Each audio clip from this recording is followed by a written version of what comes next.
दोस्तों बताऊंगा 3 ऐसे होम टिप्स के बारे में जिसकी मदद से आप आपके खर्राटे बंद कर सकते हैं। अगर आपको बहुत ज़्यादा खर्राटे आते हैं, खर्राटों में डबल डबल आवाज़ आती है और आपके इस खर्राटे की वजह से घर के बाकी लोग परेशान हैं, तो 3 चीज़ें आपको ज़रूर करनी चाहिए। पहला, रात में सोने से पहले 1 चम्मच हल्दी को 1 गिलास दूध में मिलाकर पिएं। इससे आपको काम एंड क्वाइट नींद लगने में मदद मिलेगी। दूसरा, आपका वेट लॉस करने की कोशिश करें। हमारे ज़्यादा वेट के कारण भी हमें खर्राटे आते हैं। जब भी आपके गले के आसपास के या वॉइस बॉक्स के आसपास फैट बढ़ जाता है, तो ये आपको खर्राटे ज़्यादा देता है।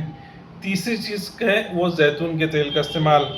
रात में सोने से पहले 2 बूंद जैतून के तेल को अपने नाक में ज़रूर डालें। इससे भी आपके खर्राटे बंद होने के काफ़ी ज़्यादा चांसेस होते हैं।